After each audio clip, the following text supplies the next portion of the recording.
Ooh, this is a weird-looking underwater base thing. I know what to do in this situation. Eat grenades. They look like oranges.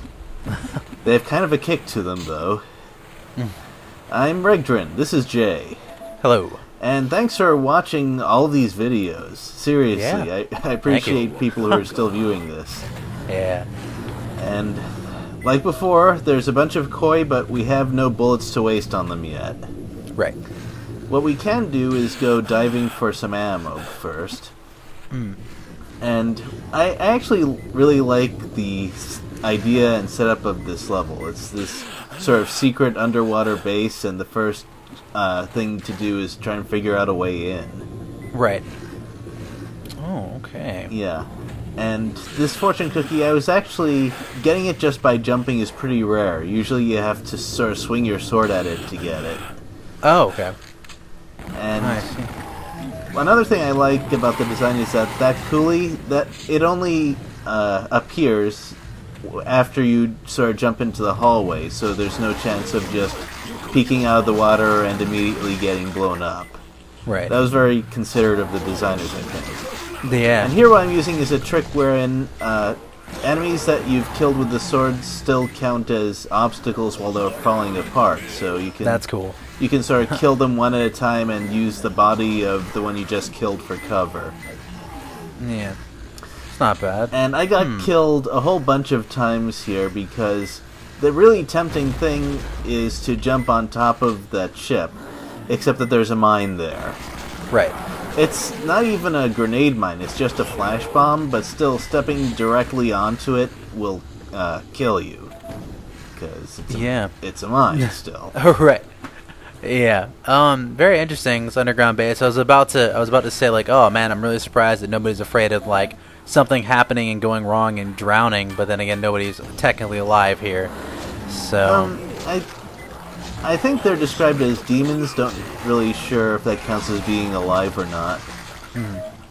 The coolies are definitely zombies, though. The manual was pretty clear about that. Right. Yeah. So not much to fear in the way of Now, water. you might have noticed I tossed a gas grenade down into the ship. Yeah. That just Ouch. seems like a pretty decent precaution to take. It didn't kill everything. I think it's because one of them hid behind a pillar. But it worked decently well, I think. Yeah. And just don't forget to hit all the switches, because some of them are just light switches, but others will give you stuff.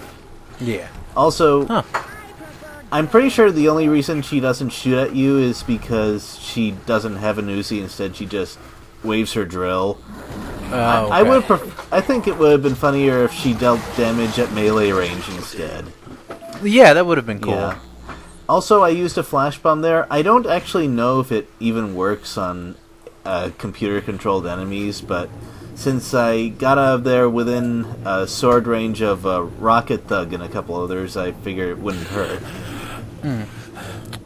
So, yeah. So going back to the anime girl that we just saw, like, so I take it also, like, and I've tried this myself, there is no penalty for killing any of the NPCs. There's no consequences for that whatsoever. Okay. I wonder why that is, like it was in Duke. So yeah, well, in Duke 3D, when you killed civilians, more enemies would show up. Correct. Yeah. But you could harass them as much as you wanted. Because that's perfectly in character for Duke, of course. Right. Oh, that time the Hungry Door ate an enemy instead, which I really appreciate. Delicious. Yep.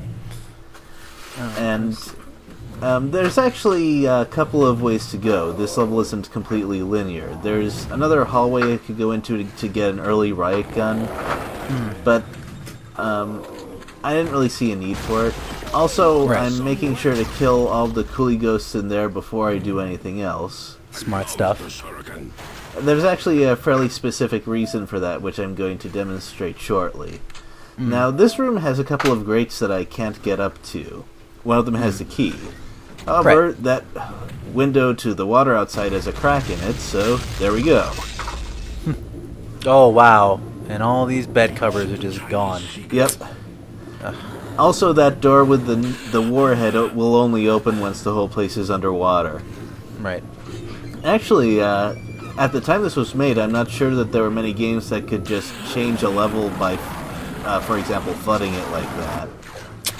No, not at this time. No, Yeah. nowadays a little bit more so. Yeah. There's some levolution. This is a really risky thing to do because after you get the key, as you saw, a couple of guided missile thugs show up, and I don't have a rocket launcher yet. On the plus side, it gave me a chance to show off how powerful the riot gun was in full auto, provided you were close enough to bump into them. Right.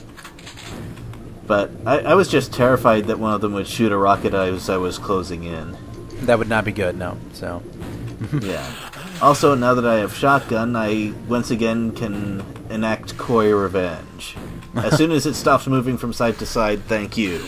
Wow. Frisky one. Yeah. And okay. Yeah. I really haven't mentioned the portable med kit very much. It's a pretty interesting tool because there's a use for it that I haven't been doing very much, which is if you have to walk over a med kit that you don't want to pick up yet, you can use the portable to max out your health so that you don't automatically pick it up. Yeah, very smart thing to do. So. That's a personal weapon. Well, so your thoughts on the stage from the previous? I mean, do you like this better than the other ones now that we're winding down, or how do you feel this compares to some of the earlier stages? I actually like the design and placement of this particular stage a lot because in the previous stages you were kind of looking for ways to get at Zilla, but it wasn't always successful. Like you were going for really public and visible buildings, but this underwater base is obviously supposed to be a secret, so there's this feeling that you're kind of getting closer to the end here. Right. Yeah, so that's my true. general feelings, and as much as I would have liked to drop grenades down there, the Rippers just run all over the place, and since you go down in an elevator, it's really easy to get trapped, which is why I used the smoke bomb to just punch them all to death. Right. I didn't really want to do that because there's one or two spaces later where the smoke bomb would have been really helpful in keeping me alive. I'll point those out when I get to them. Right. I also noticed that there's a lot of kind of back and forth in this level. That is, you get a key and it opens a way up in a different part of the level, and then you get a key there and backtrack a bit, but more enemies show up in the meantime. Right. So I find that very old school design because I find that modern games are loath to make you backtrack over parts of a level you've already gone through. Yeah, sometimes, as we've already stated, like, stuff has gotten a lot more linear nowadays, but, yeah, I don't think there's anything wrong, sometimes with a little linearity as far as games. I think Shadow Warrior does it right, though. Yeah. It doesn't give you too much I think... It doesn't take a very long time. That's the main thing. I think the backtracking in here is a little better than Duke 3D, a little bit. It seems a little bit more streamlined.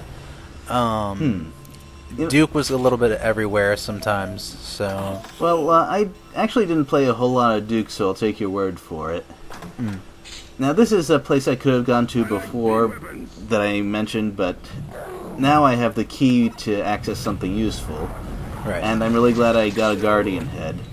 This level... Well... And this level has a bit of a problem with this room, actually. It's possible, although really rare, for the room to bug out. Like, oh, what? Yeah, and watch what happens when I try to go in. What? Yeah. Wow. What? Whoa, what? I think there's a problem with the room over room code or something. Because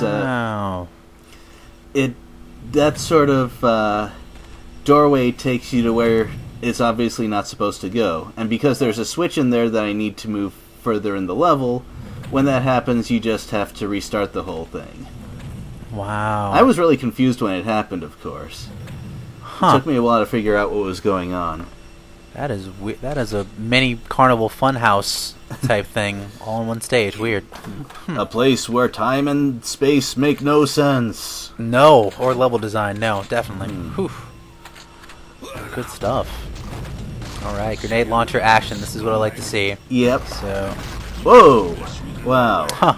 And that is, if you've used a grenade launcher for a while in this game, you know that feeling. Firing it into Yeah. a room where you know there are enemies and one just jumps in front of you.